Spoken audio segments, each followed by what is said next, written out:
Assalamualaikum warahmatullahi wabarakatuh. Selamat pagi, kita berjumpa pada mata kuliah Matematika Dasar.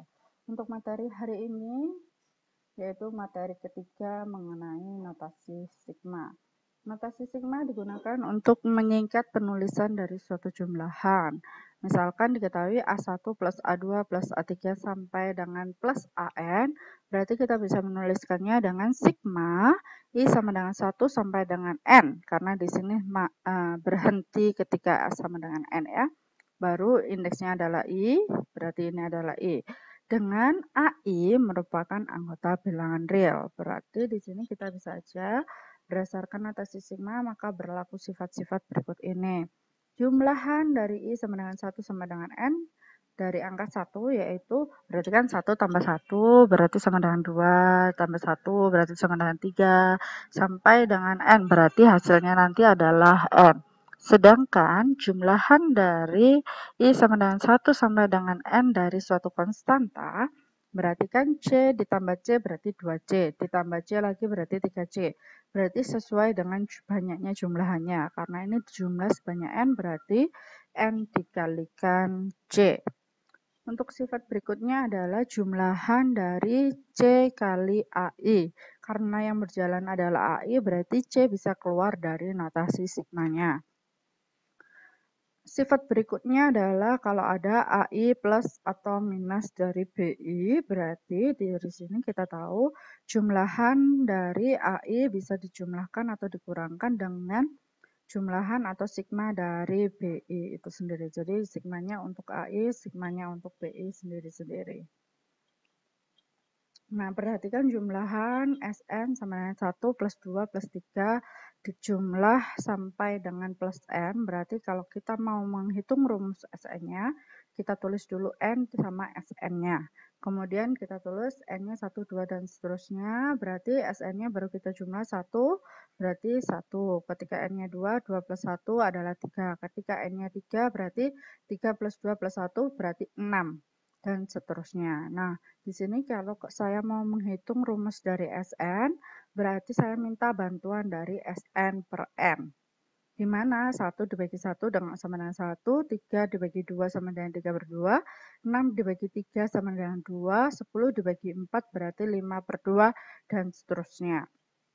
Nah, dari sini kita lihat bahwa ini ada yang per 2 per 2 per 2. Maka oleh karena itu 1 ini saya bikin per 2 juga, yaitu 2 per 2. Untuk 2-nya adalah 4 per 2 dan seterusnya. Kemudian dari sini kita tahu bahwa ketika N-nya 1 berarti yang dibagi ini adalah 2. Ketika N-nya 2 ininya di 3. Ketika N-nya 3 ini adalah 4. Berarti kita tahu bahwa di sini adalah N plus 1. Semuanya ditambahkan dengan 1. Sehingga Sn per N sama dengan N plus 1 dibagi 2. Untuk mencari rumus Sn berarti per N-nya ini pindah ruas berarti dikalikan dengan N. Yaitu Sn sama dengan N dikalikan N plus 1. Itu merupakan pembuktian dari sifat jumlahan khusus yang pertama. Untuk jumlahan khusus yang kedua, kalau I-nya dikuadratkan berarti rumusnya nanti adalah N dikalikan N plus 1 dikalikan 2N plus 1 dibagi dengan 6. Kalau I-nya pangkat 3 berarti nanti adalah hasilnya N dikalikan N plus 1 dibagi 2 baru hasilnya dikuadratkan. Luas bidang daerah. Nah, perhatikan bidang-bidang berikut dan ingat kembali cara menentukan luas daerahnya. Kalau kita pelajari di SMA berarti luas dari persegi panjang adalah tinggi kali panjang kali lebar ya kan. Di sini panjangnya adalah M dan lebarnya adalah T. Kemudian kalau menghitung yang ini berarti kan sama masih T kali M. Kalau yang ini adalah suatu bidang segitiga berarti setengah kali tinggi kali M dan seterusnya. Nah, itu kita gunakan misalkan kita mau menghitung suatu luas lingkaran. Di mana nanti luas lingkaran dari rumus yang ini yang paling mudah adalah yang persegi, yaitu panjang kali lebar atau segi 4, ya kan? Oleh karena itu segi 4 seperti ini. Dia luasannya adalah P1 dan nanti dibuat sebanyak mungkin seginya menjadi P2. Kalau lebih banyak lagi yaitu P3 berarti nanti selisihnya dengan lingkaran akan semakin kecil. Oleh karena itu, dia luasan dari PN ya kan, kalau ini P segi 1, sorry harusnya ini 4 ya, 4 dan seterusnya. Berarti dari sini kita tahu bahwa luas dari persegi tadi, segi berapapun, itu bakaran lebih kecil daripada L. Karena di sini luasnya dia di dalam lingkarannya. Oleh karena itu kurang dari sama dengan L. Sehingga di mana kita mau bikin N itu adalah banyaknya segi mendekati tak hingga, berarti nanti dari luasan perseginya kurang dari luas lingkaran. Nah, bagaimana kalau misalkan perseginya kita taruh yang di luar lingkaran, bukan di dalam lingkaran? Berarti seperti ini. Ini adalah segi 4, ini adalah segi banyak, kemudian lebih sedikit lagi. Berarti kita bisa menuliskannya bahwa luas lingkaran kurang dari luas dari persegi atau TN. Sehingga limit N atau seginya lebih menuju tak hingga dari ATN itu akan mendekati Pi, ya kan? Karena ini mendekati luas lingkaran. Ya, luas lingkaran di mana jari-jarinya 1 berarti Pi R kuadrat. 1 dikuadratkan tetap 1 yaitu P. Kesimpulan, luas lingkaran dengan jari-jari 1 adalah P. Nah, di sini perhatikan sebuah kepingan tipis di suatu bidang berikut. Sekarang tentukan bagaimana cara menentukan luas kepingan ya dari sini. Jadi itu tadi adalah konsep Archimedes ya yang digunakan untuk menghampiri menentukan luas daerah keping dengan persegi panjang. Nah, ini perseginya ada di dalam dari bidang tersebut. Semakin banyak perseginya berarti dia semakin mendekati dari luas kepingan ini.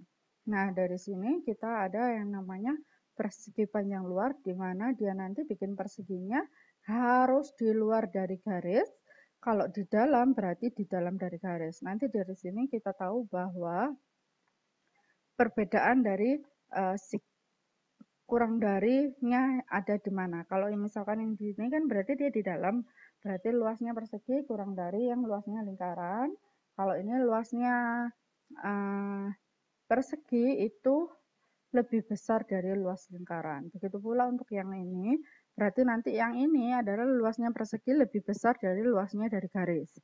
Kalau ini luasnya persegi lebih sedikit atau kurang dari punyanya garis. Itu adalah persegi panjang dalam. Kita bahas dulu untuk yang luar. Luas menurut poligon-poligon luar atau persegi panjang luar, ya kan? Perhatikan daerah yang dibatasi oleh fx sama dengan x kuadrat, sumbu x, kemudian garis x sama dengan 1, dan garis x sama dengan 3. Misalkan luas daerah ini adalah K, selanjutnya luas K akan dihampiri dengan poligon-poligon luar seperti pada gambar ini, ya kan? Di mana nanti di sini dibatasi X sama dengan 1 sampai dengan 3. Berarti X0-nya adalah 1, Xn-nya adalah 3. Kita bikin dulu garisnya yaitu X kuadrat, karena dia adalah sumbu X juga, berarti dia yang sebelah atasnya ini. Kemudian kita partisi awalnya, intervalnya kan dari 1 sampai 3 menjadi N bagian dengan sama lebar. Berarti dari sini tiap lebar subnya ini adalah 3 min 1 bagi M. Itu adalah delta X-nya, yaitu 2 per N. Sehingga diperoleh partisi P adalah 1 sampai dengan Xn. Xn-nya adalah 3, berarti nanti di sini kita tahu bahwa XI adalah 1 dijumlah, ya kan? Karena ini mulai dari 1 dijumlah XI itu panjangnya ini ya, XI ya. 1 dijumlah kali I, karena ini adalah persegi panjang pertama, kalikan dengan delta X-nya. Delta X-nya adalah ini. Ya, delta X adalah 2 per M, berarti 2I per M. Itu adalah XI-nya. Sedangkan berarti sekarang kita mencari untuk tingginya. Tingginya karena dia di titiknya di sini, berarti nanti XI dikalikan dengan Fx, X-nya diganti dengan XI-nya. Sehingga luas daerah ini adalah Fxi dikalikan delta X. Ya, ini adalah panjangnya, panjang yang ini, sedangkan delta X adalah yang lebarnya di sini. Seperti itu.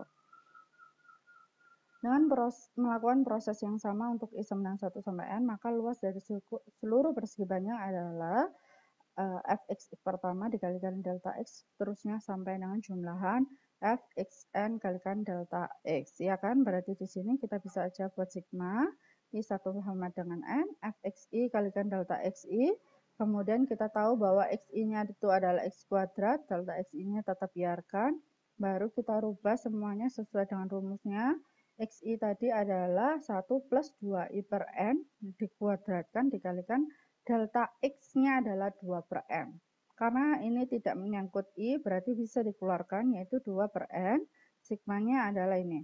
Nah, di sini kita bisa tahu bahwa ini kuadratkan 1 per 1. Berarti kan 1 kuadrat yaitu 1, 2 kalikan 1 kalikan 2i per n adalah 4i per n, yang ini kemudian 2i per n dikuadratkan semuanya berarti 2i kuadrat per n kuadrat. Nah, dari sini baru kita jabarkan ke masing-masing sigmanya ya.